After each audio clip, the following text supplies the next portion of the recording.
नमस्कार दर्शकों, आप देख रहे हैं दूरदर्शन मध्य प्रदेश और दूरदर्शन मध्य प्रदेश के सौजन्य से कार्यक्रम नमस्कार एमपी में आप सभी का स्वागत है। मैं हूं डॉक्टर तपस्या। दर्शकों, हमारा कार्यक्रम जो है सजीव फोन इन रहता है। हम सोमवार से लेकर शनिवार तक आपके बीच में आते हैं और 12 से 1 आपके साथ रहते हैं और कई सारे सेगमेंट पे हम बातचीत भी करते हैं। जैसे कि मैंने बताया कि आज जो हमारा कार्यक्रम सजीव फ़ोन इन है, यानी कि आप हमसे जुड़ सकते हैं टेलीफोन के माध्यम से। टेलीफोन नंबर्स जो हैं लगातार हम टेलीविज़न स्क्रीन पर दिखा रहे हैं। दर्शकों, आज जो हम चर्चा करने वाले हैं जिन विषय पे, वो बहुत खास है क्योंकि कल सभी की निगाहें जो थी वो टेलीविज़न स्क्रीन पर लगी रहीं कि 2023-24 का बजट क्या है। और आज भी जो हम चर्चा करने वाले हैं वो इसी मुद्दे पे हम चर्चा करेंगे कि कितना खास होगा 2023 का बजट, और उस पर हम चर्चा करेंगे। और इसी के साथ में मैं आपको एक ऐसे मेहमान से मिलवाऊंगी जो कि यात्रा, जब हम बात करते हैं जीवन की यात्रा जब होती है, उसमें बहुत अहम होता है मैं।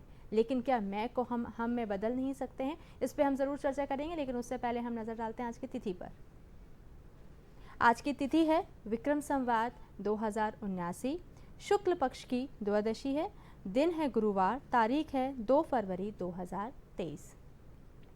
इसी के साथ में तो बात करी हमने आज की तिथि की, लेकिन इसी के साथ ही आज का इतिहास, क्या कुछ घटित हुआ था आज के दिन में, ये भी जानना बहुत ज़रूरी है कि 2 फरवरी को इतिहास में क्या कुछ हुआ था। क्योंकि अगर हम पन्ने पलटाते हैं, इतिहास पर नज़र डालते हैं, तभी हम भविष्य की निर्माण करते हैं। इसी के साथ में आज 2 फरवरी को क्या हुआ उस पर हम नज़र डालते हैं। 1700,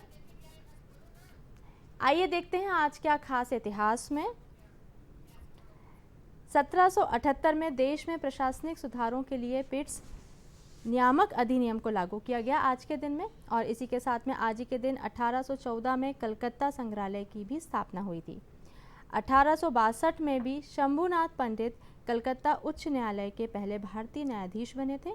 आज ही के दिन 1952 में भी मद्रास में भारत ने पहला टेस्ट क्रिकेट जीता। 1953 की अगर बात करती हूँ तो आज ही के दिन अखिल भारतीय खादी और ग्रामोद्योग बोर्ड का भी गठन किया गया। ये तो इतिहास में आज खास हमने आपको बताया था, लेकिन अगर हम जानते हैं आज के विचार क्या कुछ खास होता है, तो विचार अगर हम बात करते हैं तो ये वो विचार है जो हम अपने जीवन में लेकर आते हैं और वही भविष्य का निर्माण करता है। तो इसलिए कहा जाता है कि जब भी हम सुबह उठें, अच्छा सोचें, अच्छे विचार लेकर आएँ। तो आइए नज़र डालते हैं आज विचार में क्या कुछ खास है। और विचार में अगर मैं आज आपको बताना चाहूँ, समस्याओं से निराशा नहीं होना चाहिए, डटकर उसका सामना करना चाहिए। क्योंकि श्री कृष्ण कहते हैं, भगवत गीता में कहा है कि जिस समय कोई समस्या जन्म लेती है, साथ ही उसका समाधान भी जन्म लेता है। कितनी अच्छी बात बोली है श्री कृष्ण ने कि अगर कोई समस्या है तो उसी के साथ में उसका समाधान भी है। और हम कई बार ऐसा होता है कि हम समस्याओं की बात करते हैं तो हम ये घबरा जाते हैं कि इसका समाधान है कि नहीं है। तो मैं बिल्कुल जिस तरीके से श्री कृष्ण भी कहते हैं कि समस्याएं हैं तो समाधान भी है, इसलिए कभी भी निराश नहीं होइए, जीवन में आगे बढ़ते रहिए। और आगे बढ़ने की अगर बात है तो हम अपने कार्यक्रम में आगे बढ़ते हैं। और जैसा कि मैंने आपको शुरुआत में बताया था कि आज हम चर्चा करने वाले हैं 2023 बजट पर कि आज क्या कुछ खास उसमें हम लोग बताने वाले हैं। और इसी के साथ में मैं से हम तक की यात्रा। तो हमारे साथ चर्चा करने के लिए अगर मैं बात करती हूँ, अनादि मिश्रा जी हैं जो कि असिस्टेंट प्रोफेसर हैं IHE संस्था में और चार्टेड अकाउंटेंट हैं, जो आज बात करने वाले हैं बजट 2023 पर। इसी के साथ में हमारे साथ में हैं जितेंद्र नामदेव जी जो कि लाइफ कोच हैं, जो चर्चा करेंगे मैं से लेके हम तक की यात्रा पे। हम आप दोनों का ही स्वागत करते हैं, अनादि जी और जितेंद्र जी। जैसे कि हमारा कार्यक्रम सजीव फ़ोन इन भी है और आप हमसे जुड़ सकते हैं टेलीफोन के माध्यम से। यहाँ पे सबसे पहले अनादि जी, मैं आपसे जानना चाहती हूँ कि बजट जो आया है, कल सबकी नज़र टिकी रही स्क्रीन पर कि क्या कुछ खास है। लेकिन मैं फिर भी बोलूँगी कि अगर मैं सैलरीड क्लासेस की बात करती हूँ, नौकरी पेशा लोगों की बात करती हूँ, तो क्या उनके लिए क्या खास बजट है? जो सैलरीड एम्प्लॉयज़ हैं, कल उनके लिए बजट में एक बहुत बड़ा अनाउंसमेंट था कि 7 लाख रुपए तक जो है वो कोई टैक्स जो है नहीं लगेगा। चलिए उसको समझते हैं किस तरीके से ये जो है वो टैक्स की प्रणाली जो है वो बनाई गई है। हम जानते हैं कि जब भी कोई व्यक्ति टैक्स पे करता है तो वो 2 स्कीम्स में डिवाइड हो जाता है। पहला ओल्ड स्कीम ऑफ टैक्सेशन और दूसरा है न्यू स्कीम ऑफ टैक्सेशन। ये न्यू स्कीम जो है वो पिछले ही कुछ बजट में जो है लॉन्च की गई थी। हालांकि कुछ खास उसका रिस्पॉन्स नहीं आया क्योंकि इसमें कोई डिडक्शंस तो थे ही नहीं। तो सभी लोग जो है वो ओल्ड टैक्स स्कीम से आकर्षित थे, वो उसी में अपने रिटर्न फाइल किया करते थे। बिकॉज आप भी जानते होंगे कि कुछ ऐसे सेक्शंस हैं जैसे कि सेक्शन 80C 80D, इन सब का सभी लोग फ़ायदा उठाते हैं डिडक्शंस के तौर पे। मैं ब्रीफली बता दूं, जैसे पीपीएफ हो गया, सुकन्या समृद्धि स्कीम हो गई, हाउस रेंट अलाउंस हो गया, लाइफ इंश्योरेंस स्कीम हो गई, टैक्स सेवर एफडीज और म्यूचुअल फंड्स लोग बनाते हैं, नेशनल पेंशन स्कीम में जो है वो डिडक्शन लेते हैं, हेल्थ इंश्योरेंस के लिए जो उनको डिडक्शंस मिलते थे, तो सभी कोई इन डिडक्शंस के माध्यम से अपनी जो ग्रॉस इनकम है उसको 5 लाख से नीचे ले आता था और कोई टैक्स जो है उन्हें नहीं देना पड़ता था। इसी वजह से जो न्यू टैक्स स्कीम थी उसके अंदर कोई आ ही नहीं रहा था। अब सरकार ने दोनों को एट पार ला दिया है, तो बेसिकली मुझे लगता है कि इंडिफरेंस पॉइंट जो है वो आ चुका है कि जहाँ पर आप चाहे ओल्ड में रिटर्न फाइल करें चाहे आप न्यू में रिटर्न फाइल करें, दोनों के टैक्स का अमाउंट ऑलमोस्ट बराबर ही होगा। तो मैं इसकी जो न्यू टैक्स स्कीम के अंदर जो नए स्लैब रेट्स हैं उनके बारे में अब चर्चा करता हूँ आप सभी से। अगर कोई व्यक्ति मान लेते 15 लाख रुपए की सैलरी कमाता है या उसकी टोटल इनकम मिला के 15 लाख रुपए होती है, तो इसका जो स्लैब सिस्टम है वो किस तरीके से फंक्शन करता है। 0 रुपीज़ से जो 3 लाख का पहला स्लैब है उस पर कोई टैक्स नहीं है, यानी नील टैक्स। अगले 3 लाख रुपए से लेके 6 लाख है तो उसके जो बीच में से 3 लाख रुपए निकलते हैं उसका 5% आपको टैक्स भरना होगा, यानी 15,000 रुपये। अगले 6 लाख रुपए से लेके 9 लाख रुपए जो होते हैं उसके अंदर जो 3 लाख निकलते हैं उनका स्लैब रेट 10% होगा, तो इसका मतलब 3 लाख का 10% 30,000 रुपये। अगले 9 लाख से लेके 12 लाख के ऊपर लगता है 15% टैक्स, यानी 45,000 रुपये। और अगले 12 से लेके 15 तक जितना भी अमाउंट होगा विच इज़ 3 लाख, उसका 20% यानी 60,000 रुपये जो है वो आपके टैक्स में जाएंगे। तो अगर आप ये सभी जोड़ लेते हैं तो मिला के केवल 1.5 लाख रुपए आता है। तो यानी यदि कोई व्यक्ति 15 लाख रुपए कमा रहा है तो उसको केवल 10% अपनी इनकम का टैक्स के तौर पे देना होगा, जो कि पहले ओल्ड टैक्स स्लैब में काफ़ी ज़्यादा था। एक और नई जो खुशखबरी है वो है स्टैंडर्ड डिडक्शन, जो कि न्यू के अंदर नहीं थी और ओल्ड वालों को हमेशा से मिलती आई थी, सालों से मिल रही थी। तो अब उनको भी न्यू टैक्स स्लैब के अंदर ला दिया गया है स्टैंडर्ड डिडक्शन 52,500 रुपीज़ का। पर अभी भी ये चीज़ नहीं समझ में आई कि 7 लाख रुपए तक टैक्स नहीं लगेगा, इसका क्या मतलब हुआ। तो इसका ये मतलब है कि यदि कोई व्यक्ति की सारी सोर्सेस इनकम की मिलाकर यदि देखा जाए और वो 7 लाख रुपए या उससे कम बैठती है तो टैक्स तो उनके ऊपर लग रहा है, पर जितना भी टैक्स होगा वो सारा का सारा आपको वापस कर दिया जाएगा रिबेट के नाम पे सेक्शन 87A के तहत। सो इसी तरीके से जो है वो इस न्यू और ओल्ड टैक्स स्कीम्स को जो है वो एक तरीके से एट पार बराबर जो है वो बैलेंस करने की कोशिश की गई है।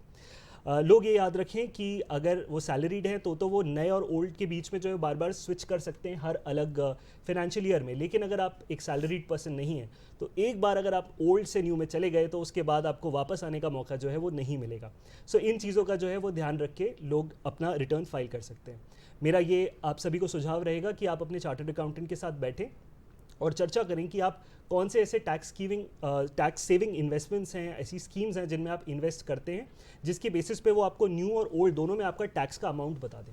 इस अमाउंट के बेसिस पे फिर आप अपना डिसीजन ले सकते हैं कि आपके लिए पर्सनली कौन सा फ़ायदेमंद रहेगा। जी जी नांदी जी, जो आपने यहाँ पे बात बोली है, जितने भी आपने पॉइंट्स बोले हैं वो बहुत टू द पॉइंट है। मुझे लग रहा है कि बहुत आसान शब्दों में आपने दर्शकों को समझा दिया है कि किस तरीके से जो पुराना और अभी में जो डिफरेंस था वो बहुत साफ है यहाँ पे। और इसी के साथ में जब हम बात कर रहे हैं यहाँ पे कि रिटर्न जब फाइल करते हैं आप अपने टैक्स का, तो उसमें भी ये ध्यान रखें कि आप अपने चार्टर्ड अकाउंटेंट से जो है क्लियर उस पर आप चर्चा कर सकते हैं और उसके ऊपर पूरी तरीके से ध्यान केंद्रित करके ही अपना फाइल करें और समय पे करें। ये बहुत इंपॉर्टेंट होता है और आगे हम और भी आपको जानकारी देते रहेंगे। इसी के साथ में हमारे जो मेहमान हैं जितेंद्र जी, जिनका जो एक टॉपिक है जिस पे वो लोगों को बहुत अवेयर कर रहे हैं, मैं से हम तक का सफ़र। सबसे पहले तो मैं आपसे जितेंद्र जी जानना चाहती हूँ कि आप कैसे मैं से हम तक आप कैसे समझे, क्योंकि बचपन से तो हमेशा हमने मैं पे ही ध्यान दिया, हम पे नहीं दिया। तो आपके जीवन में ऐसा क्या हुआ कि आपने ये सोचा कि मुझे अब मैं नहीं हम होना है और सबको हम करना है? क्या ऐसा वाकया रहा? सबसे पहले तो डीडी मध्य प्रदेश की पूरी टीम को मेरा बहुत धन्यवाद, उन्होंने इस चर्चा में शामिल होने का मौका दिया, और सभी दर्शकों को मेरा प्रणाम। देखिए मैडम, जैसे आपने पूछा कि कैसे क्या हुआ, क्या होता है कि बहुत सालों पहले, लगभग 7-8 साल पहले ऐसा हुआ करता था कि और आज भी हम सभी के साथ ऐसा होता है कि हम किसी मुद्दे पर, किसी विषय पर अपने तर्कों के साथ सही होते हैं, और वो सही होने के बाद जब हम किसी दूसरे को कुछ बताने जा रहे होते हैं तो अक्सर ऐसा होता है कि वो हमारी बात नहीं समझ पा रहा होता है, और हम इस उधेड़-बुन में लगे होते हैं कि ये कैसे हो सकता है, मैं इतना सही होने के बाद भी मेरे सारे तथ्य मेरी जगह सही है, सामने वाला मेरी बात समझ क्यों नहीं रहा है, क्या गड़बड़ है, हमें समझ में नहीं आती। ये चीज़ें बहुत मुझे परेशान किया करती थी शुरुआत में।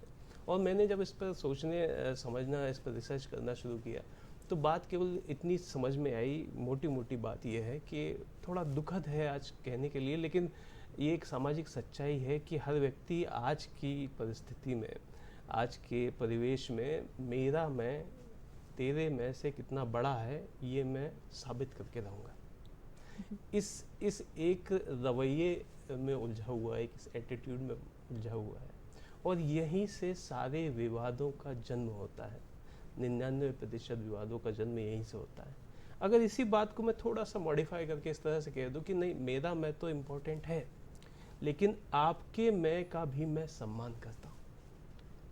यदि मैं किसी को सहमत कराना चाहता हूँ तो मुझे पहले सहमत होना सीखना होगा। यदि मैं किसी को कोई बात समझाना चाहता हूँ तो मुझे पहले उसकी बात समझना होगा। केवल इतनी सी ही बात अगर हम समझ लें तो हमारे जीवन में बहुत बड़ा परिवर्तन आ सकता है। और यही हुआ इस दौरान, जब चीज़ों को मैंने सर्च किया, एक्सप्लोर करना शुरू किया, तो मुझे चीज़ें समझ में आई कि कहाँ गलती हो रही है, कैसे, क्यों हमारे निकटवर्ती लोग, हमारे जुड़े हुए परिवार के लोग कई बार हमसे इतने नाराज़ हो जाते हैं, इतने खफा हो जाते हैं, महीनों में बात नहीं होती, छोटी छोटी बात पे झगड़ा हो जाता है, और फिर हम उसी बारे में सोचते रहते हैं, उधेड़-बुन में लगे रहते हैं। वो कहते हैं कि यदि आप दुनिया जीतने निकले हैं तो पहले अपनों को जीतो। बिल्कुल। तो अपनों को जीतने का सबसे पहला कदम यह है कि यदि किसी को आप सहमत करना चाहते हैं तो पहले सहमत होना सीखिए। उसके पॉइंट ऑफ व्यू से सोचने समझने की कोशिश कीजिए, और यहीं से सारी चीज़ें। ये बात आपने बहुत अच्छी बोली कि जब भी हम किसी भी रिश्ते में होते हैं, परिवार में होते हैं, तो हमेशा हम सबसे ज़्यादा ये देखते हैं कि मैं सबसे बेस्ट हूँ, और हम कभी इसको रियलाइज़ ही नहीं करते हैं कि सामने वाले की क्या परिस्थिति है, वो किस सिचुएशन में है, और वहीं से हम अपने रिश्तों को ख़राब करना शुरू कर देते हैं, और फिर बोलते हैं कि हमारी बनती नहीं है या हमारा आपस में तालमेल नहीं है। लेकिन कहीं ना कहीं गलती हमारी खुद की होती है, क्योंकि हम कोशिश ही नहीं करते हैं। ये बात यहाँ पे बहुत अच्छी बोली जितेंद्र जी ने कि कभी भी हम ये बात करते हैं, जैसे उन्होंने कहा कि मेरा मैं तेरे मैं से कितना बड़ा है, ये हम साबित करके रहेंगे। तो ये बहुत अच्छी बात, आपका जो मुझे लाइन रहा, पंच लाइन बहुत अच्छा है, क्योंकि हमेशा हम इसी में रहते हैं कि मैं बेस्ट हूँ, इस बात को मैं हमेशा साबित करके रहूँगा तुमसे, और इसी में शायद हम अपने आप को बहुत नीचे गिरा लेते हैं। इसी के साथ में हम आगे बढ़ते हैं, क्योंकि आज हम बजट पे भी बात कर रहे हैं। आम जनता बहुत बड़ा प्रश्न लेकर बैठी हुई है नादी जी कि हमारे लिए क्या कुछ खास है, लेकिन उससे पहले ये जानना भी ज़रूरी है कि आम जनता में वो कौन आते हैं, कौन से कैटेगरी को आप डिफ्रेंशिएट करेंगे कि वो आम जनता में आती है? मैं तो मानता हूँ कि आम जनता का मतलब एक जो मिडिल क्लास व्यक्ति है, जिसकी इनकम, जिसकी आय जो है वो कुछ 5 से 10 लाख के बीच में आती है, उनके लिए क्या बेनिफिट्स इस बार जो है वो बजट में आए हैं, उसके बारे में हम चर्चा करते हैं। मैं मानता हूँ कि जो लेडीज़ हैं उनके लिए इन्वेस्टमेंट्स जो हैं, उनको प्रोग्रेसिव इन्वेस्टमेंट्स करवाने के लिए एक नया जो स्कीम आई है वो है महिला सम्मान सेविंग पत्र। इसमें 7.5% का जो है वो इंटरेस्ट रेट आपको 2 साल के लॉक इन पीरियड के साथ मिलेगा। आमतौर पे हम एफडीज़ बनवाते हैं, और एफडीज़ के साथ दिक्कत ये रहती है कि अगर आपने एफडी तोड़ी तो आपका जितना भी इंटरेस्ट है वो पूरा चला जाएगा। लेकिन महिला सम्मान सेविंग पत्र के अंदर 7.5% इंटरेस्ट, जो कि एट पार है बाकी एफडी के रेट्स के साथ, उसमें पार्शियल विड्रॉल की फैसिलिटी जो है वो दी गई है, और 2 साल का ही लॉक इन पीरियड है, इंस्टेड ऑफ जो बाकी जो बैंक्स होते हैं वो 3-3, 4-4 साल के लिए भी लॉक इन कर लेते हैं। तो ये एक बहुत फ़ायदेमंद चीज़ है। साथ ही साथ दीनदयाल अंत्योदय योजना के तहत जितने भी सेल्फ हेल्प ग्रुप्स हैं, जिसमें महिलाएं जो हैं वो साथ में मिलकर जो है वो प्रोडक्ट्स बनाती हैं, सर्विसेज देती हैं, उसमें 81 लाख ग्रामीण महिलाओं का जो है वो फ़ायदा होने वाला है। हम सीनियर सिटीजन्स की बात करें तो सीनियर सिटीजन्स के लिए एक सेविंग स्कीम थी, जिसके अंदर 15 लाख रुपए वो मैक्सिमम इन्वेस्ट कर सकते थे, और उनको रफली 7.5% का उस पर इंटरेस्ट मिलता था, और टैक्स के भी कुछ बेनिफिट्स थे। अब यदि वो उससे ज़्यादा इन्वेस्ट करना चाहते थे तो उनके पास वो ऑप्शन नहीं होता था, तो उसे सरकार ने बढ़ाकर 15 लाख से सीधा 30 लाख यानी डबल कर दिया है। हम post office monthly income scheme की बात करें, जिसे हम POMIS कहते हैं, post office monthly income scheme. इसके तहत यदि कोई इंडिविजुअल अगर चाहता है कि उसको मंथली इनकम मिलनी स्टार्ट हो जाए, तो 4.5 लाख रुपए तक ही वो मैक्सिमम डाल सकता था वो इंडिविजुअल। अब इसको डबल कर दिया गया, सीधा 9 लाख रुपए तक आप इन्वेस्ट कर सकते हैं, और इसके बदले में जो आपको 7.1% इंटरेस्ट मिलता है वो साल के अंत में नहीं मिलेगा, आपको हर मंथ के एंड में विड्रॉल इसका आप ले सकते हैं। अगर कोई व्यक्ति जॉइंट अकाउंट खोलता है, साथ में इस पर्टिकुलर अकाउंट को ऑपरेट करवाता है, तो 9 लाख पहले लिमिट थी, उस 9 लाख को बढ़ाकर 15 लाख रुपए कर दी गई है, जिसके एवज में आपको मंथली इसका इंटरेस्ट मिल सकेगा। हम पीएम आवास योजना की बात करें तो उसमें इस बार 80,000 करोड़ रुपए निवेश करने जा रहे हैं गवर्नमेंट, यानी एक 66% का एडिशनल एक्सपेंस जो है वो एक्सपेक्टेड है। इसकी वजह से ऑब्वियसली बहुत सारे जो है वो रोज़गार की अपॉर्चुनिटीज़ मिलेंगी और इसी की वजह से बहुत सारे घर बन पाएंगे, छोटे बिजनेसेस चल पाएंगे, तो ये एक सबसे अच्छी चीज़ है। एक और मैं बहुत अच्छा एक बजट का एस्पेक्ट आप सबके साथ डिस्कस करता हूँ। आम तौर पे जब हम रिटर्न फाइल करते थे तो हमें कुछ 93 डेज़ तक वेट करना पड़ता था, एक एवरेज पीरियड जो इनकम टैक्स रिटर्न की प्रोसेसिंग में लगता था, तो वो 93 डेज़ का मतलब हो गया 3 महीने से ज़्यादा। अब उसको कम करके केवल 16 दिन कर दिया, तो रिटर्न आपने फाइल करी और यहीं कोई 2 हफ्ते के अंदर आपका रिफंड जो है वो आ सकेगा। आईटी के फॉर्म्स भी बहुत आसान कर दिए गए हैं, जिसमें कोई भी बेसिक टैक्स नॉलेज वाला व्यक्ति जो है वो जाकर खुद अपनी रिटर्न फाइल कर सकता है। और ग्रीवेंस रिड्रेसल, जिसमें मेरी जो भी मुश्किलात हैं उन्हें 24 घंटे के अंदर सॉल्व कर देगी गवर्नमेंट। सो वो कुछ ऐसी स्कीम्स हैं जो कॉमन मैन को काफ़ी बेनिफिट करेंगी। बिल्कुल, बहुत अच्छी जानकारी अनादि जी आप यहाँ दे रहे हैं। लगातार हम आपसे चर्चा करते रहेंगे, लेकिन उससे पहले हमारे एक कॉलर जुड़ गए हैं। प्रदीप साहू जी हैं भोपाल से, हम आपका प्रश्न जानना चाहते हैं। स्वागत करते हैं, प्रश्न कीजिए। मैं प्रदीप बोल रहा हूँ तपस्या से। Good afternoon. हाँ जी, गुड आफ्टरनून प्रदीप जी, पूछिए प्रश्न। बजट पर तो कल शाम को प्रश्न कर ही चुका हूँ मैं आपके स्टूडियो में। मेरा प्रश्न आज जितेंद्र जी से। सबसे पहले बजट पर चर्चा करने के लिए आप बहुत बहुत बधाई के पात्र हैं, इससे आम जनमानस को बहुत सारा फायदा होने वाला है। तो इस टॉपिक के लिए बहुत कांग्रेचुलेशन आपको और धन्यवाद। मेरा प्रश्न आज बजट पे नहीं है, बजट पे कल शाम को कर चुका हूँ आपके स्टूडियो। मेरा प्रश्न जितेंद्र नामदेव जी से। क्या दोस्त ये बताओ, जैसे आपने कहा मैं और सामने वाले का मैं, मेरा मैं जो है तेरे सामने वाले के मैं से बड़ा। अब जैसे आपने कहा तो वही सामने वाला भी बोल सकता है कि मेरा मैं तेरे में से बड़ा। जब पूरा सुन लेना तो में से 2 में मिलते हैं तो हम बनता है, एक जनरल बात। हम 2 हमारे 2 एक बात है जी। और 2 से ज्यादा में मिलते हैं तो हमारा बनता है। हाँ। आपने कहा कि आपकी व्यक्तिगत समस्याएं थी कि मेरी बात सामने वाला कन्विंस क्यों नहीं कर रहा। ह्यूमन साइकोलॉजी जो होती है ना तो पूरे वर्ल्ड में एक जैसी होती है। आपकी ये व्यक्ति विशेष की प्रॉब्लम होती है कि मेरी चीज में कन्विंस नहीं करा पा रहा, उससे मैं और हमसे समस्याएं हल नहीं होती। चलिए ठीक है, अगर आपने कुछ इसको कुछ सॉल्व करने की कोशिश की है, आप किस निष्कर्ष पे पूछे, जरा उसकी फाइंडिंग हमें बताइए please. Thank you so much. हमारे क्या लाभ हुआ? बिल्कुल, हमारे साथ जुड़ने के लिए बहुत बहुत धन्यवाद। और आपका जो प्रश्न है वो ये है कि आपने जब मैं से हम पे आए तो आपको क्या लाभ हुआ, इस पे ज़रूर। इसके अलावा उनका था कि आसान नहीं होता है कि हम हमेशा हम करके कर सकें। लेकिन यहाँ पर एक बात जो आती है प्रदीप जी सामने, वो ये होती है कि अगर कोई सामने वाला आपसे बहस कर रहा है या किसी भी मुद्दे पे बात कर रहा है और अगर हम सरेंडर कर भी देते हैं तो मुझे लगता है कि बातचीत अच्छी ही जाएगी, उसमें कोई नुकसान नहीं है। तो इसमें मुझे लगता है कि मैं जोड़कर हम अपने आप को बहुत सारी ऐसी जो चर्चाएं होती हैं जिसमें हम बहस का हिस्सा बन सकते हैं, उससे हम बच सकते हैं। इसी के साथ में आपके जीवन में क्या परिवर्तन आया वो प्रदीप जी जानना चाहेंगे। जी, प्रदीप जी का मैं बहुत धन्यवाद करूंगा कि उन्होंने सवाल किया। सबसे पहले सर देखिए क्या है कि ये किसी एक व्यक्ति विशेष की बात नहीं है कि मेरे जीवन में मुझे कठिनाई थी तो मैंने ऐसा कर लिया। देखिए इन जनरल क्या होता है, हम अपनी चीज़ों को देखकर इतने ज़्यादा पॉजिटिव और एग्रेसिव होते हैं कि हम कहीं ना कहीं दूसरे का पॉइंट ऑफ व्यू देखना या समझना हमारे लिए आसान ही नहीं होता है। और ये चीज़ ये एक लौती चीज़ है जो जिससे चीज़ें विवाद का रूप ले लेती हैं।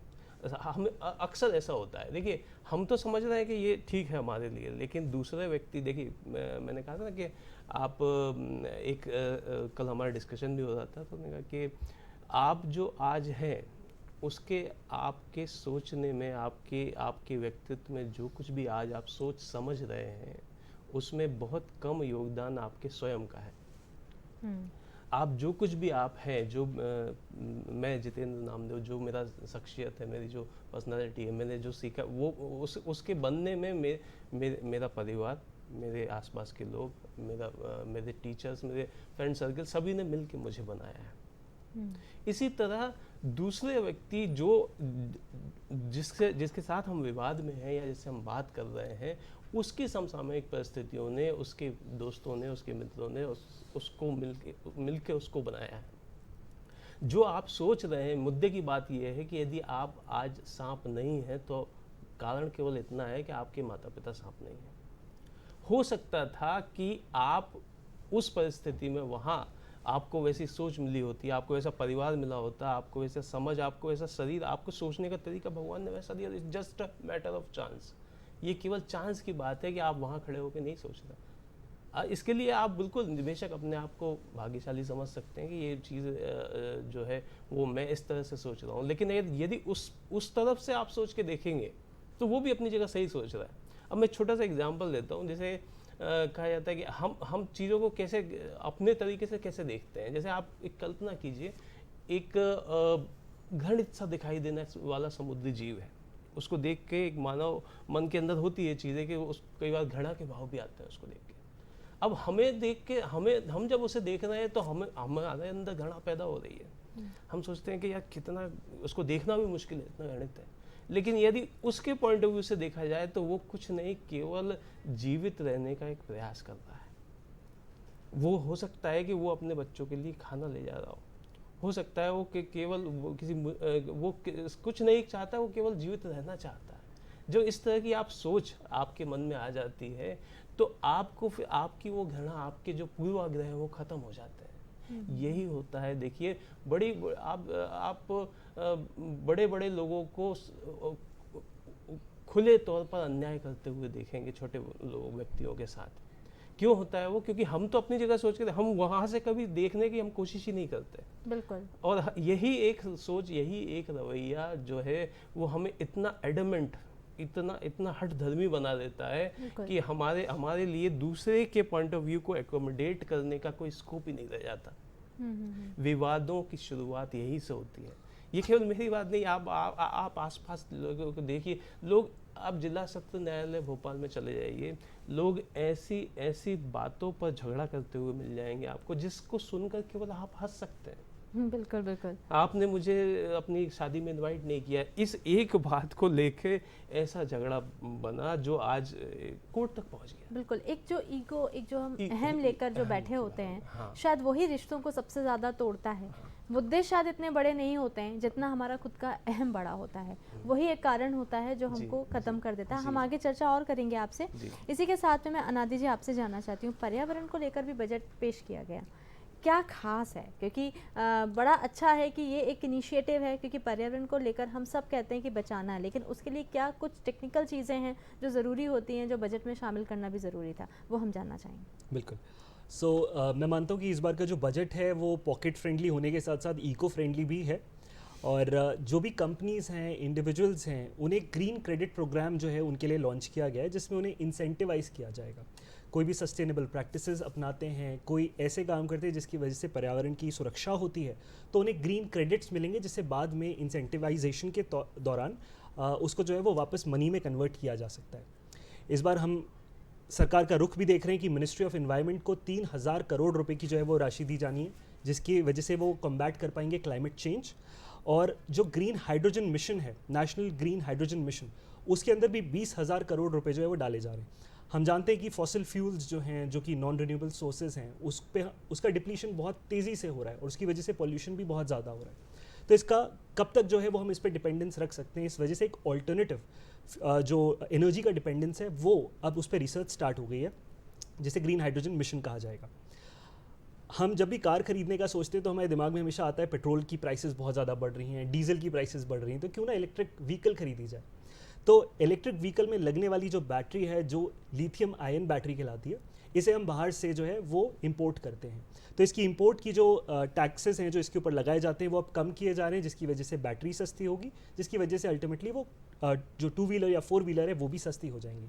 हम स्टूडियो के बाहर आज ही देख रहे थे कि कुछ 75वां जो हमारा बजट पेश किया गया है, 75 ईयर्स हो चुके हैं, तो 75 ई बाइक्स जो हैं वो अभी हमारे स्टूडियो के सामने से जस्ट एक रैली निकली। तो हम देख रहे हैं कि गवर्नमेंट कितनी ज़्यादा जो है वो इको फ्रेंडली जो है अपने एस्पेक्ट्स लेकर आ रही है फॉर द जनरल पब्लिक।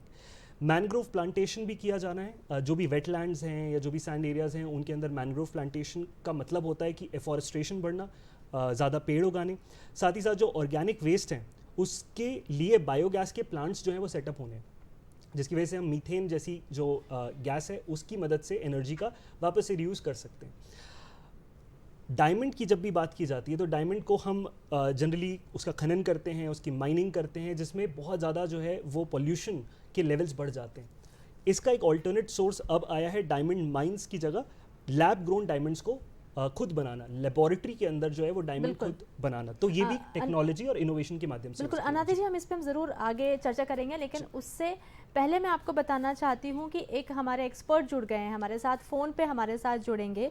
सेवानिवृत्त वित्त अधिकारी हैं नरेंद्र बनवट जी, जो हमारे साथ जुड़ेंगे और हमें और भी प्रकाश डालेंगे कि क्या कुछ खास है।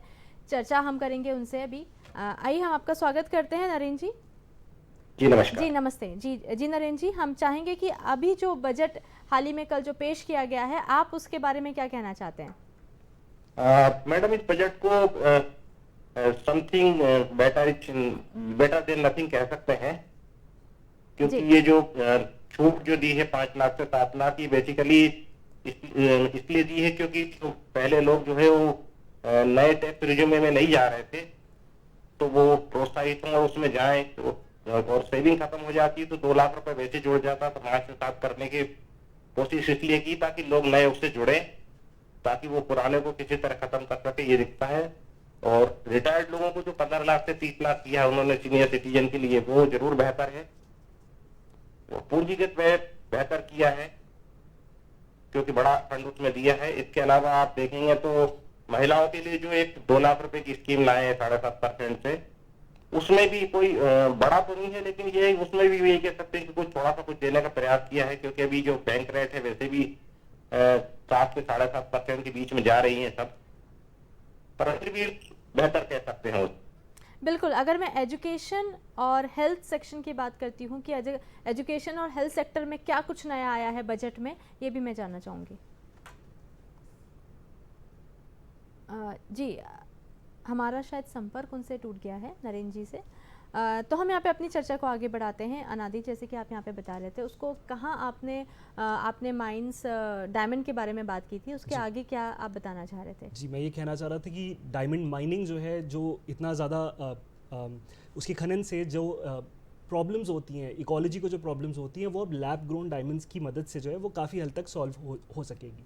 सो मैं बस यही जो कुछ एस्पेक्ट्स है वो आपको बताना चाह रहा था। मैं आपके माध्यम से सभी जो दर्शक हैं उन्हें ये भी बता दूं कि पैन और आधार को लिंक करने की आखिरी डेट 31 मार्च है, तो प्लीज़ ध्यान दीजिए, अगर आपका पैन और आधार लिंक नहीं है तो 31 मार्च के बाद आपका जो पैन है वो डीएक्टिवेट हो जाएगा। इसका मतलब है आप ना लॉगिन कर सकेंगे, ना आप अपने इनकम टैक्स रिटर्न को फाइल कर सकेंगे। ये इन्फॉर्मेशन बहुत इंपॉर्टेंट है यहाँ पे, जैसे कि अनादि जी बता रहे हैं कि 31 मार्च लास्ट डेट होगी जहाँ पे आप अपने पैन कार्ड को आधार से कनेक्ट कर पाएंगे। उसके लिए आप जल्दी से जल्दी अपनी जो भी उसकी प्रोसेस है उसको पूरा कर लीजिए, क्योंकि उसके बाद में हो सकता है आपको कई सारी मुश्किलों का सामना भी करना पड़े, तो उसको ज़रूर आप लिंक करवा लीजिए। इसी के साथ में यहाँ पर मैं जितेंद्र जी आपसे जानना चाहती हूँ कि यहाँ पे जब हम इतनी सारी बातें कर रहे हैं, मैं ऐसे लेके हम तक की बात करी है, आपने बताया कि होना ज़रूरी है।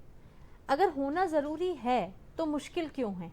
मुश्किल कहाँ आती है? होना ज़रूरी, मैं समझा नहीं, थोड़ा सा इसको मैं से हम होना बहुत ज़रूरी है। हाँ। अगर हम अपनी लाइफ को बहुत स्मूथली चाहते हैं कि हो और किसी का ईगो हर्ट ना हो, हाँ। हैप्पी रिलेशनशिप में रहें हम सबके साथ में, हाँ। तो मुश्किल कहाँ आती है? जब हम जानते भी हैं उसके बाद भी मुश्किल कहाँ आती है?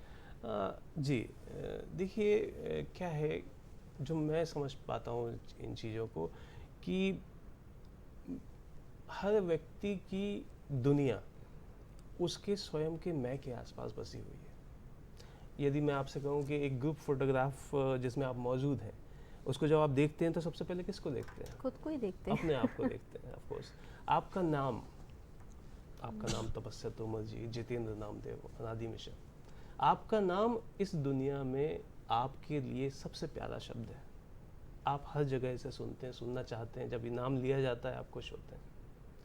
और ये बात केवल इतनी साधारण नहीं है, ये बात ऐसी है कि हम बड़ी बड़ी त्रासदियों की बात करते हैं, कहीं सुनामी आई हो या कहीं भूकंप आए हो बड़े, उन सब में जो तबाही मची हो, और उन सारी तबाहियों से जितना दर्द पैदा हुआ है, उस दर्द से ज़्यादा दर्द मुझे अपने पैर में लगी चोट से हो सकता है।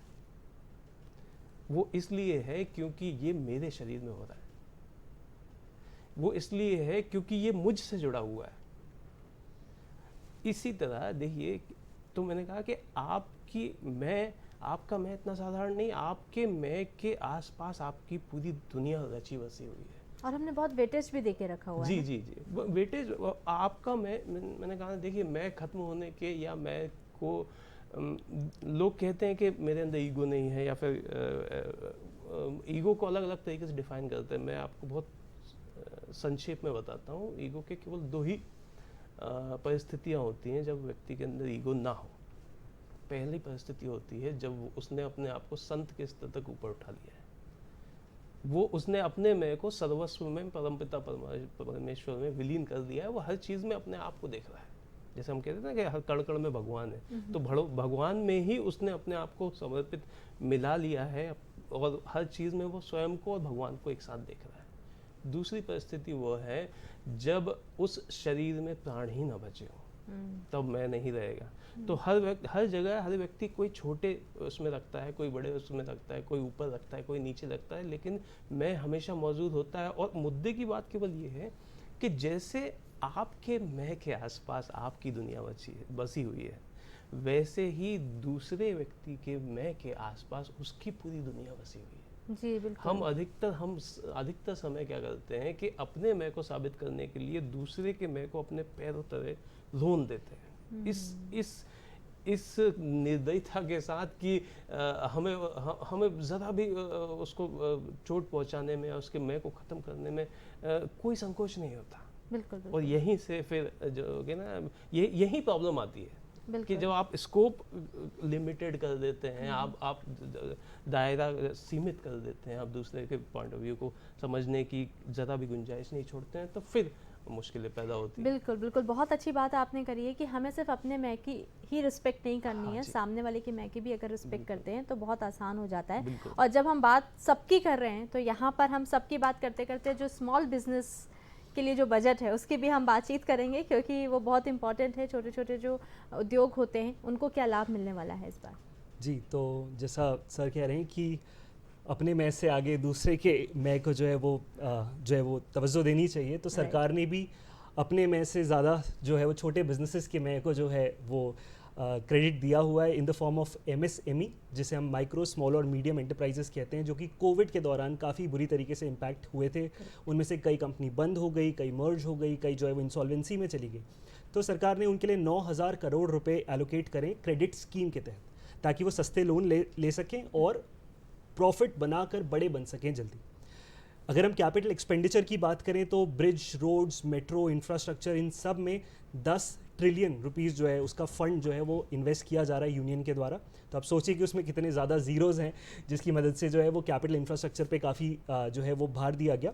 साथ ही साथ स्टेट्स को भी इंसेंटिवाइज किया जा रहा है कि आप इंटरेस्ट फ्री लोन लीजिए यूनियन गवर्नमेंट से, पर आप बिल्ड कीजिए। अल्टीमेटली इसका इफेक्ट यही होगा कि छोटे व्यवसाय जो हैं वो सब इसके अंदर इंगेज होंगे, कैपेसिटी बिल्डिंग होगी, लोगों को जॉब मिलेगी और इंडिया का जो है वो बेटरमेंट उसी तरीके से हो सकेगा। हम अगर छोटे बिजनेसेस की और फ़ायदों की बात करें तो 39,000 से ज़्यादा ऐसी कंप्लाइंसेस थी जिनकी कोई ज़रूरत नहीं थी या फिर वो पुरानी हो चुकी थी, तो उन्हें अब हटा दिया गया, स्क्रैप कर दिया गया। और इसकी रिजल्टेंट जो प्रक्रिया ये हुई कि 3,500 ऐसे लीगल प्रोविजंस थे जिनकी अब ज़रूरत नहीं थी। तो कंपनीज एक्ट और बाकी जितने भी एक्ट्स हैं उनके तहत ये जो क्रिमिनलाइजेशन था उसको अब हटा दिया गया, वो डीक्रिमिनलाइज हो गए। पैन नंबर जो है वो एक कॉमन आइडेंटिफायर होगा सभी बिजनेसेस के लिए, और KYC की जो प्रोसेस है, नो योर कस्टमर की जो प्रोसेस है, उसे काफ़ी सिंप्लीफाई कर दिया गया गवर्नमेंट के द्वारा। एक बहुत ही इंपॉर्टेंट चीज़ है कि प्रिजम्पटिव टैक्सेशन, जिसमें ज़्यादातर जो छोटे बिजनेसेस होते थे वो अपनी इनकम टैक्स रिटर्न नंबर 4 से फाइल करते थे प्रिजम्पटिव टैक्स, पर इनकी लिमिट थी 2 करोड़ रुपए। यदि मेरा साल भर का टर्नओवर बिजनेस के केस में 2 करोड़ रुपए जो है छू जाता था तो मैं प्रिजम्पटिव टैक्स का फ़ायदा नहीं उठा सकता था। इस 2 करोड़ को बढ़ाकर अब 3 करोड़ कर दिया गया है, तो इसमें और भी बिजनेसेस आ सकेंगे। उसी तरीके से हम प्रोफेशनल्स और सर्विस प्रोवाइडर्स की बात करें तो उनके लिए वही लिमिट 50 लाख थी, वो बढ़ाकर 75 लाख कर दी गई है। तो और भी ज़्यादा बिजनेसेस जो है प्रिजम्पटिव टैक्सेशन में आ सकेंगे। बस शर्त इतनी है कि 5% से ज़्यादा कैश के जो सेल्स हैं वो नहीं होनी चाहिए, यानी आपकी 95% या उससे ज़्यादा जो है वो ऑनलाइन माध्यम से ट्रांजैक्शंस होने चाहिए। स्टार्टअप्स को भी बड़ा फ़ायदा दिया गया है, जो लिमिट 31 मार्च 23 को ख़त्म हो रही थी वो बढ़ाकर 31 मार्च 24 तक कर दिया है। टैक्स के बड़े ब्रेक्स मिले हैं, टैक्स के फ़ायदे हुए हैं और पुराने जो लॉसेज हैं उसको कैरी फॉरवर्ड करने के लिए एडिशनल टाइम इन सभी बिजनेसेस को दिया गया है, जो कि एक बहुत अच्छा मूव है मेरे ख्याल से।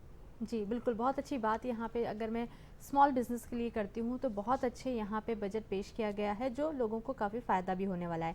इसी के साथ में मैं आपको बताना चाहती हूँ कि हमारे कार्यक्रम में एक बहुत ही खास सेगमेंट होता है पर्यटन, जिसमें हम आपको लेकर जाते हैं मध्य प्रदेश के एक ऐसे खूबसूरत शहर में जो कि बहुत खास होता है। तो आज हम लेकर जाने वाले हैं आपको मध्य प्रदेश के ग्वालियर शहर में। आइए क्या कुछ खास हम आपको दिखाने वाले हैं सेगमेंट पर्यटन में।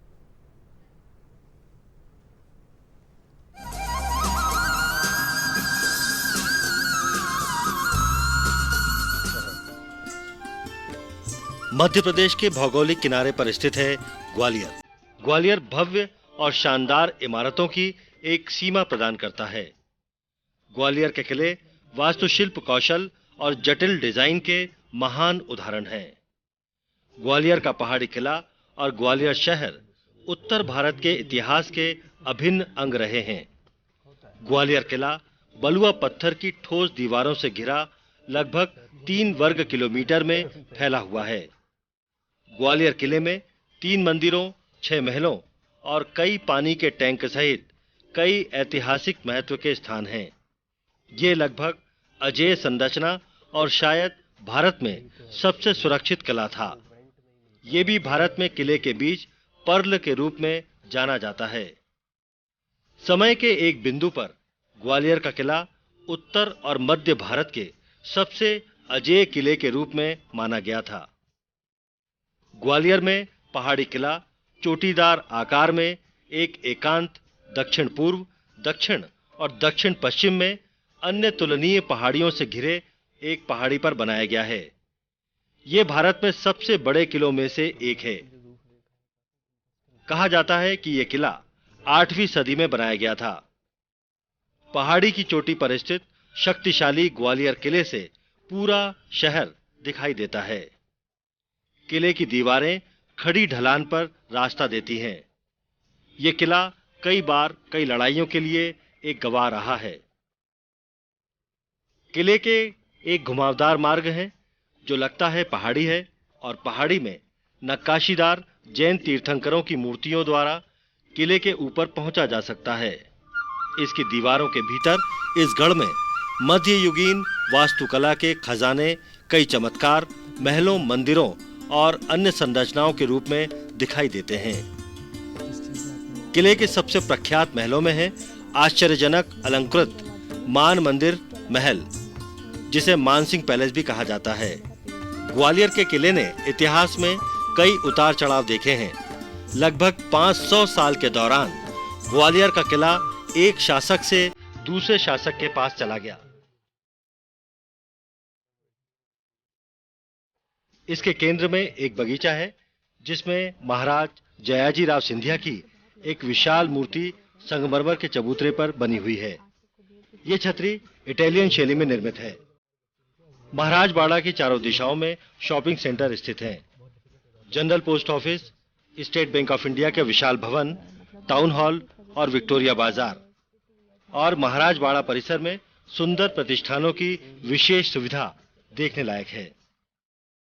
बाड़ा बाजार की खास विशेषता यह है कि यहां आने के लिए 7 प्रवेश द्वार हैं। महाराजबाड़ा ग्वालियर का सबसे बड़ा और सबसे महत्वपूर्ण बाजार है।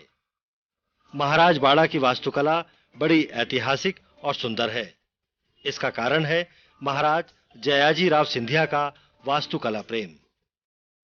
महाराज जयाजी राव सिंधिया ने महाराजबाड़ा क्षेत्र में विभिन्न शैलियों की 7 इमारतों का निर्माण करवाया था। महाराजबाड़ा में इटालियन, जर्मन, रशियन, मुगलई, राजपूती और चीनी वास्तुशिल्प की प्राचीन इमारतों को देखा जा सकता है। तो दर्शकों, देखा पर्यटन में ग्वालियर जो है बहुत ही खूबसूरत शहर है और इसी के साथ में हम जानते हैं कि वो किले जो होते हैं उसके लिए बहुत मशहूर है। इसी के साथ में हम चर्चा कर रहे थे यहाँ पर बजट पर 2023 और इसी के साथ में हम बात कर रहे थे मैं से लेके हम तक की यात्रा पर। यहाँ पर मैं जितेंद्र जी आपसे जानना चाहती हूँ कि आपने बोला कि हमें हमेशा ना मैं दूसरे के मैं को भी इम्पोर्टेंस देना चाहिए। जी। अगर मान लीजिए कोई हमारी इंसल्ट कर रहा है, हाँ हमारे साथ गलत कर रहा है, हाँ तब हम कैसे महान बन सकते हैं? कैसे हम बोलेंगे कि नहीं आप सही हो, हाँ हाँ और कैसे हो सकता है सही ये? बात। देखिए पहले तो ये है कि मुझे लगता है कि अचानक कोई चीज़ें नहीं होती हैं। जैसे आप किसी अजनबी जगह पे गए तो अचानक कोई ऐसे आपकी इंसल्ट नहीं करता है। धीरे धीरे चीज़ें, आपका व्यक्तित्व या आपकी कही गई बातों से एक इम्प्रेशन बनता है, और फिर चीज़ें आपकी एक व्यक्तित्व आपका दूसरों की नज़र में, किसी और व्यक्ति की नज़र में वो एक शेप लेता है कि ये व्यक्ति ऐसा है, मेरी नज़र में ये व्यक्ति ऐसा है। मतलब हम जजमेंट करने लगते हैं। नहीं, जजमेंट करने मतलब मैं कहना चाहता हूँ कि वो इनएविटेबल है। वो तो जहाँ भी आप जा रहे हैं वहाँ के जो आसपास के लोग हैं वो किसी ना किसी रूप में आपको जानेंगे, कोई ना कोई आपकी इमेज अपने अंदर वो रखेंगे, Correct. बनाएंगे ही। अब होता क्या है कि धीरे धीरे चीज़ें एक्यूमुलेट होती हैं। आपका सवाल था कि इस परिस्थिति में कैसे हाँ। किया जाए। देखिए क्या होता है कि हो सकता है कि कोई व्यक्ति आपके अगेंस्ट एग्रेसिव है, ठीक है। एग्रेशन उसका खुद का एक पॉइंट ऑफ व्यू है, उसका माइंडसेट है, उसका चीज़ों को देखने का नज़रिया है। आप बगैर एग्रेशन के उसके पॉइंट को एडमिट करते हुए, एक बहुत अच्छा फेमस कोट है, वो कहते हैं कि यदि आप विवाद खत्म करना चाहते हैं और वैमनस्यता, द्वेष को ज़ीरो करना चाहते हैं और एक सौहार्दपूर्ण वातावरण बनाना चाहते हैं, तो एक चमत्कारिक वाक्य है। उस वाक्य को सुनिए, जरा ध्यान दीजिए। वो कहते हैं कि आप कहिए, इस तरह से कहिए कि जो भी आप सोच रहे हैं मैं इससे पूरी तरह एग्री करता हूँ, और यदि मैं आपकी जगह होता तो मैं भी यही सोच रहा होता। जो भी आप सोच रहे हैं मैं उस चीज़ को समझता हूँ, और यदि मैं आपकी जगह होता तो मैं भी यही सोच रहा होता। इसमें सरेंडर नहीं है, इसमें एडमिटेंस है। एडमिट कर रहे हैं आप दूसरे को, पॉइंट ऑफ व्यू को। हाँ, अगर मैं आपकी जगह होता तो उसमें कोई शक नहीं कि मैं भी आपकी जगह, लेकिन आज की परिस्थिति में मुझे ये लगता है कि ये ठीक है। पहली बात ये। दूसरी बात, देखिए कई बार लोग इस सवाल को ऐसे भी करते हैं कि यार, एक दोस्त ने मुझसे जवाब किया कि हम तो किसी से नमस्कार करते हैं लेकिन सामने वाला उसका ठीक से जवाब नहीं देता है, तो हम फिर कैसे करें दोबारा। देखिए यहाँ पे फिर वही मैं की प्रधानता आ जाती है कि आपने अपना मैं इतना बड़ा बना लिया है कि अगर एक बार आप किसी के सामने झुक गए और उसने अगर रिप्लाई नहीं दिया तो आप आहत हो जाते हैं। ऐसी क्या बात है। देखिए सारी अब आप जो कहने वाला हूँ वो इस पूरी चर्चा का या मैं से हम की यात्रा का एक सार होगा। इस विश्व में जितने भी बड़े काम हुए हैं, जितने भी महान काम हुए हैं, उन सब के कोर में अनंत प्रेम रहा है।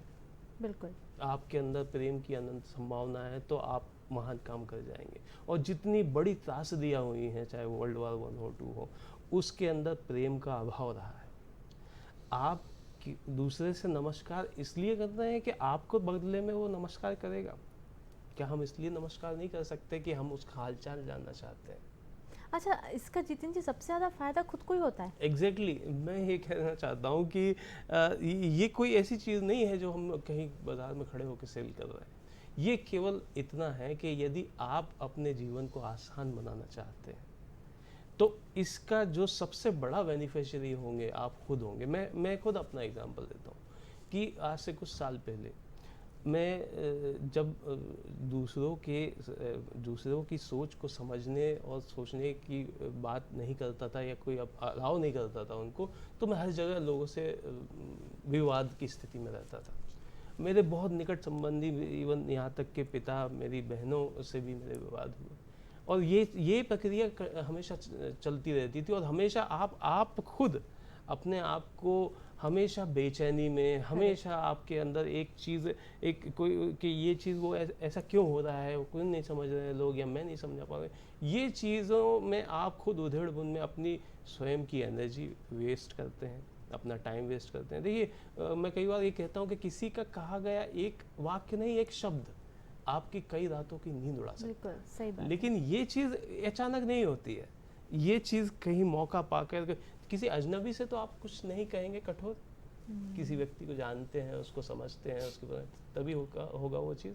तो मतलब ये है कि अगर हम बदल देते हैं अपने आप को, अपना जो परसेप्शन है लोगों को देखने का नज़रिया जो है, हम उसके भी पॉइंट ऑफ व्यू से देखने लगते हैं और समझने लगते हैं, तो सबसे ज़्यादा फ़ायदा हम खुद लेने वाले हैं अपने आप को, क्योंकि हम खुद सेटल हो जाएंगे, पीस ऑफ माइंड आ जाएगा, हमारे मन में कुछ द्वेष नहीं रहेगा, तो सबसे ज़्यादा तो हम स्वस्थ और खुश रहने वाले हैं। तो कहीं ना कहीं पर जब भी हम बात करते हैं कि अगर मैं से हम हो जाते हैं तो फ़ायदा अल्टीमेटली खुद को होता है। बात फ़ायदे की है तो बजट पे वापस आ जाएंगे कि क्या टेक्नोलॉजी को लेकर अगर मैं बात करती हूँ तो उसमें क्या फ़ायदा होने वाला है। इस बार के बजट में टेक्नोलॉजी को भी काफ़ी अहमियत दी गई है कि आईटी मिनिस्ट्री को सरकार ने 40% ज़्यादा जो है एलोकेशन किया है। मतलब मान के चले कि 16,500 करोड़ रुपए जो हैं वो इन्फ्यूज़ होने वाले हैं टेक्नोलॉजी के अंदर। आपने शब्द सुने होंगे honourable finance minister Nirmala Sitharaman ji के मुँह से कि आर्टिफिशियल इंटेलिजेंस और मशीन लर्निंग ये आने वाले समय में एक बहुत इंपॉर्टेंट, बहुत अहम जो है वो मुद्दा होने वाला है। तो इससे रिलेटेड जो है टेक्नोलॉजी का आज से ही रिसर्च क्यों ना स्टार्ट कर दिया जाए। टूरिज़्म को बढ़ाने के लिए डोमेस्टिक टूरिस्ट और जो इंटरनेशनल टूरिस्ट आते हैं उनके लिए एप्लीकेशन जो है वो जनरेट की जाएगी, जिसकी मदद से वो सरकार से टच में रह सकते हैं और नए नए टूरिज़्म की जो पॉलिसीज़ हैं उनके बारे में जान सकते हैं। हमने जाना था कि ई-रुपी जो है, जो कि एक डिजिटल पेमेंट, एक मुद्रा है जिसके माध्यम से लोग डिजिटली ट्रांसफ़र कर सकते हैं पैसे, वो भी अब पाइपलाइन में थी काफ़ी समय से और फाइनली इस फाइनेंशियल ईयर में देखने को मिलेगा। फार्मर्स की, क्योंकि आप चर्चा कर रहे थे कि फार्मर्स के लिए क्या जो है फ़ायदा है, तो फार्मर्स के लिए भी एक एप्लीकेशन ऐसी बनाई जा रही है जिसकी वजह से वो सरकार की नीतियों को बेहतर जान सकेंगे और अपने फीडबैक्स भी बहुत आसानी से दे सकेंगे। फिनटेक की बात करें, फिनेंस और टेक्नोलॉजी को मिलाकर बना है फिनटेक। इन सर्विसेज में बहुत सारी और चीज़ें आ जाती है, जैसे कि वीडियो केवाईसी। आपकी केवाईसी के माध्यम से आपको बैंक जाने की ज़रूरत नहीं है, आप केवल वीडियो कॉल के माध्यम से ही अपना केवाईसी कंप्लीट कर सकते हैं। पीएम जो जनधन योजना है उसको भी इसी से जोड़ा जा रहा है, आधार कार्ड को भी इसी से जोड़ा जा रहा है। तो आने वाले समय में फिनटेक सर्विसेज आपको बहुत कॉमनली मिलेंगी, जिसी तरीके से हम अपने डिजिटल पेमेंट्स के लिए अपने फ़ोन का इस्तेमाल करते हैं। लैब ग्रोन डायमंड्स के बारे में तो मैं आपसे चर्चा कर ही चुका हूँ, और डिजिटल पासपोर्ट्स जो है वो एक बहुत नई तकनीक है जो आने वाली है, जिसमें आपको पासपोर्ट को शायद हाथ में कैरी करने की ज़रूरत ही नहीं है। आपकी बायोमेट्रिक आइडेंटिटी ही आपका डिजिटल पासपोर्ट रहेगा, जिसे आप डायरेक्टली अपने आप को ऑथेंटिकेट करवा सकते हैं। कोविड के दौरान क्योंकि हम स्टूडेंट्स की भी बात कर रहे थे, तो कोविड के दौरान ऐसे कई बच्चे थे जिनकी पढ़ाई ठीक से हो नहीं पाई 11th 12th के अंदर। तो इन बच्चों के लिए जो है वो नेशनल डिजिटल लाइब्रेरी क्रिएट की जा रही है, जिसमें इनकी खुद की रीजनल लैंग्वेज के तहत बहुत सारी जो है वो बुक्स बनाई जाएंगी, बहुत सारे जो है वीडियो लेक्चर्स क्रिएट करे जाएंगे ताकि उनकी कंफर्टेबल लैंग्वेज के अंदर वो उस चीज़ों को सीख सके। तो इसके लिए भी बजट जो है वो बहुत अच्छे से गवर्नमेंट ने एलोकेट किया है। साथ ही मेडिकल इक्विपमेंट्स की ट्रेनिंग, जैसे कि रोबोटिक सर्जरीज हम सुन रहे हैं, तो रोबोटिक सर्जरीज जो है उनसे रिलेटेड जितनी भी चीज़ें उनके लिए भी फंड्स एलोकेट हुए हैं। तो हम देख रहे हैं कि गवर्नमेंट का रुख आईटी की तरफ जो है वो काफ़ी खास तरीके से जो है वो दिया गया है। 5G सर्विसेज में जो है वो बहुत चेंजेस आएंगे। हम चाहते हैं हमारे मोबाइल की स्पीड्स जो है वो और ज़्यादा बढ़े, इंटरनेट की। और डिजी लॉकर की भी चर्चा की गई। डिजी लॉकर जिसके माध्यम से आप सभी अपने जो पैन है, आधार है, ड्राइविंग लाइसेंस है, मार्कशीट्स हैं, मैरिटल सर्टिफिकेट है, सारी चीज़ें जो है वो एक जगह एक ऐप से गवर्नमेंट से ऑथेंटिकेटेड पा पाएंगे। बिल्कुल, यानी कि जो सुगम रास्ता जो है वो सुगम के साथ साथ सरल के साथ साथ मैं बोलूँगी कि सब चीज़ें एक ही जगह पे लॉट हो जाएंगी, सो दैट कि हमको हर चीज़ के लिए, कई बार होता है हम आधार भूल गए, कई बार होता है कि हम पैन कार्ड भूल गए, कई बार हम डॉक्यूमेंटेशन में बड़ा घबरा जाते हैं, तो हम उसको पूरा एक तरीके से समाहित कर पाएंगे कि एक ही जगह पे है और हम बहुत ईजिली एक्सेस भी कर सकते हैं। कई बार हम कहीं और होते हैं और उसको हम नहीं कैरी कर पाते हैं और ज़रूरत होती है तो एट अ टाइम हम उसको भी कर पाएंगे काम। इसी के साथ में ये बहुत अच्छी इन्फॉर्मेशन है। और मैं अगर बात करती हूँ जितेंद्र जी, क्योंकि जब रिश्ते ख़राब हो जाते हैं तो सबसे पहला अगर सिम्टम या लक्षण दिखता है वो होता है अवसाद। लोग डिप्रेशन में आ जाते हैं, अकेलापन हो जाता है क्योंकि लोग ही नहीं है अब आसपास। हम तो बहुत मैं बन चुके हैं, हम तो रहे नहीं अब, तो जब वो मैं आ गया तो अवसाद भी आ ही जाता है। तो उससे कैसे बचा जाए? बहुत अच्छा प्रश्न किया तपस्या जी आपने।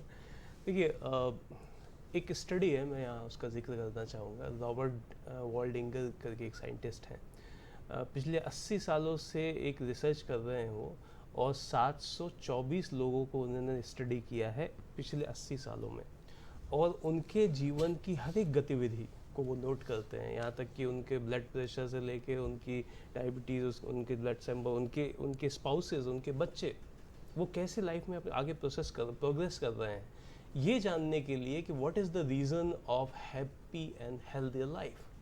और जो कंक्लूजन उन्हें मिला, आप नाम सर्च करके देख सकते हैं यूट्यूब पे या कहीं पे भी, वो रॉबर्ट वॉल्डिंगर नाम से है। तो जो उन्हें तथ्य मिला वो ये है कि वे लोग जो अपने रिलेशंस में, अपने रिश्तों में बहुत गहराई से जुड़े हुए होते हैं, वो बहुत सुखी और एक स्वस्थ जीवन व्यतीत करते हैं।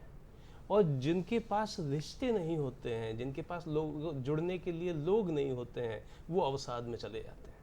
अवसाद की प्रक्रिया एक अचानक हो जाने वाली घटना नहीं है, ये एक प्रक्रिया है, एक दौर से लोग गुजरते हैं और फिर आखिर में जाके बहुत दुखद है कि उसकी स्थिति अवसाद है, जिसे हम डिप्रेशन कहते हैं, उसमें पहुँचते हैं। मैं कोई मेडिकल एक्सपर्ट नहीं हूँ इसका, लेकिन मैं इतना समझता हूँ कि इसके पीछे कहीं ना कहीं हमारी एक जो लोगों को क्रिटिसाइज करने की आदत, या हम जो सोसाइटी में देखिए क्या हो रहा है ना कि हम सक्सेसफुल हो जा रहे हैं, हम बहुत पैसा कमा ले रहे हैं, हम बड़े क्षेत्राधिकार हासिल कर ले रहे हैं, अथॉरिटीज़ गेन कर ले रहे हैं, हम कलेक्टर बन जा रहे हैं, हम एसपी बन जा रहे हैं, वगैरह वगैरह, ये सारी चीज़ें। और ये सब भी बहुत ज़रूरी है, लेकिन एक सरल सी बात ये है कि ये दुनिया जिसमें आप और हम रह रहे हैं, वो दुनिया बड़ी बड़ी बिल्डिंगों, अथॉरिटीज़, बड़े बड़े मानकों, नदियों, पहाड़ों, इनसे मिलके नहीं बनी है। ये दुनिया आप और हम से मिलके बनी है। आपका परिवार, मैं समझता हूँ कि आपकी दुनिया का 90% हिस्सा तो आपका परिवार है। बिल्कुल। और आप लोगों को हटाकर, यदि इस पूरी दुनिया में यदि लोग ही नहीं होंगे तो फिर ये सारी दुनिया बेमानी हो जाएगी। यहाँ कहीं ना कहीं हम लेक कर जाते हैं। आप देखिए कि रिश्ते सुधारने की बातें हैं, आप जैसे एमपी नगर चले जाइए, हज़ारों सैकड़ों कोचिंग आपको मिल जाएंगी जो आपको सक्सेसफुल होना सिखा रही हैं, आपको किसी कंपटीशन को क्रैक करना सिखा रही हैं। लेकिन कोई ये नहीं बता रहा कि अगर आप अपने रिश्तों में कहीं वीक हो जा रहे हैं, यदि आपके रिश्ते बिगड़ रहे हैं, तो उन्हें कैसे सुधारा जाए। बिल्कुल, बहुत अच्छी बात आपने यहाँ पे बोली है, क्योंकि ज़्यादातर अवसाद जो है वो हमारे आपस के रिश्ते बिगड़ने से ही होता है। जब हम वहाँ पे ऊपर नीचे होते हैं तभी शायद हम ज़्यादा अवसाद में चले जाते हैं। इस पर हम और आगे भी चर्चा करेंगे आपसे। अनादि जी, क्या महंगा क्या सस्ता, आम भाषा में लोग ये जानना चाहते हैं, कई बार बहुत टेक्निकल नहीं जानना चाहते हैं, बस वो बोलते हैं आप तो ये बता दो क्या फ़ायदा हुआ है, क्या सस्ता हुआ है, क्या महंगा हुआ है। जी, सो टैक्स जो है 2 तरीके के टैक्सेस से बनता है, डायरेक्ट टैक्स और इनडायरेक्ट टैक्स। तो हमने अभी तक डायरेक्ट टैक्सेस की काफ़ी चर्चा की है। इनडायरेक्ट टैक्स में आ जाता है जीएसटी और कस्टम्स, जिसे इंपोर्ट ड्यूटी हम कहते हैं। तो कई चीज़ों पे इंपोर्ट ड्यूटी घटाई गई है, कई चीज़ों पे बढ़ाई गई है, कई चीज़ों पे जीएसटी जो है वो चेंज हुआ है। इस वजह से कुछ चीज़ें ऑब्वियसली थोड़ी महंगी और थोड़ी सस्ती हो जाती हैं। चलिए जानते हैं कौन सी ऐसी चीज़ें हैं जो महंगी हुई हैं। सो इलेक्ट्रिक जो चिमनीज़ होती हैं, जो भी चिमनीज़ किचन्स में लगाई जाती हैं, अब इनके ऊपर जो है वो इंपोर्ट ड्यूटी काफ़ी बढ़ा दी गई है, जिसकी वजह से अब ये महंगी होने जा रही हैं। गोल्ड और प्लैटिनम के जितने भी आर्टिकल्स बनाए जाते हैं, जिनमें उन्हें यूज़ किया जाता है, वे भी अब महंगे हो जाएंगे। सिल्वर डोर्स, सिल्वर बार्स जो लोग ख़रीदा करते हैं आमतौर पे एक इन्वेस्टमेंट के तौर पे, तो वो भी अब महंगे हो जाएंगे। कॉपर और जो भी गोल्ड से रिलेटेड जितने भी आर्टिकल्स क्रिएट किए जाते हैं, ये भी महंगे होंगे। कंपाउंडेड रबर्स जो है और क्लोथ्स जो हैं, इनका भी जीएसटी का दर जो है वो बढ़ा दिया गया। और जो आपने सबसे ज़्यादा सुना होगा, जिस पे सबसे ज़्यादा फोकस भी किया गया था, वो था सिगरेट्स, जिस पे 16% का जो है वो टैक्स का इजाफा हुआ है, जिसकी वजह से वो भी महंगी हो जाएगी, जो कि मुझे लगता है एक सिन गुड है। एक जो है वो अच्छा ही किया है गवर्नमेंट ने उस चीज़ को, ताकि उसकी जो है कंजम्पशन थोड़ी कम हो सके। चीपर की अगर बात करें, क्या चीज़ों की जो है वो कीमत घट गई है, तो सबसे पहले आता है कैमरा, लेंस और मोबाइल फ़ोन्स। तो हम चाहते हैं कि आईफोन्स और जितने भी ये बाकी फ़ोन मैन्युफैक्चरर्स हैं, वो इंडिया के अंदर, भारत के अंदर आके जो है वो कंपोनेंट्स बाहर से मंगाएं, असेंबल करें और बेचें। तो उसकी वजह से अगर उसकी जीएसटी और इंपोर्ट ड्यूटी की दरें कम कर दी जाएंगी, तो वो हमारे हाथ में सस्ता जो है वो पहुंच सकेगा। बल्कि आप जानते हैं कि कल ऑनरेबल फाइनेंस मिनिस्टर जी ने जो बजट भी प्रेजेंट किया था, तो इस बार पेपर में बजट नहीं था। राइट। वो एक आईपैड पे बजट जो है वो पढ़ रही थी। तो ये पहला डिजिटल बजट था, जो कि बही खाता तो था पर डिजिटल बही खाता था। साथ ही टीवी पार्ट्स जो हैं, टीवी पार्ट्स के लिए जो इलेक्ट्रॉनिक कंपोनेंट्स की ज़रूरत पड़ती है, उसकी भी दरों को काफ़ी हद तक घटा दिया गया है। डीनेचर्ड इथाइल अल्कोहल, जिसका यूज़ किया जाता है बहुत सारे प्रोडक्ट्स को मैन्युफैक्चर करने में, जैसे कि अगर आप कहें कि आप उससे वॉशिंग के पाउडर्स बना सकते हैं, आप उससे जो है वो कोई स्पेसिफिक सोप बना सकते हैं, तो वो चीज़ें भी अल्टीमेटली जो है वो सस्ती हो जाएंगी। एसिड ग्रेड फ्लोर स्पार और बिल्कुल। डोमेस्टिक मैन्युफैक्चरिंग ऑफ श्रिम्प है, इन्हें भी सस्ता कर दिया बिल्कुल गया। बिल्कुल बिल्कुल। इसी के साथ में बहुत अच्छी जानकारी यहाँ पर आज हमने आप तक पहुँचाई है बजट को लेकर, और इसके लिए हमारे साथ जो जुड़े थे अनादि मिश्रा जी थे, और इसी के साथ में मैं से हम तक की यात्रा को लेकर जो चर्चा की है जितेंद्र नावदेव जी थे। आप दोनों यहाँ पर आए उसके लिए बहुत बहुत धन्यवाद। धन्यवाद। दर्शकों, यहाँ के आज के कार्यक्रम के लिए बस इतना ही, क्योंकि आज हमने जो चर्चा करी बहुत खास था। हम फिर मिलेंगे एक नए विषय पर चर्चा करने के लिए। आज इजाज़त दीजिए हमको। नमस्कार, हम फिर मिलते हैं।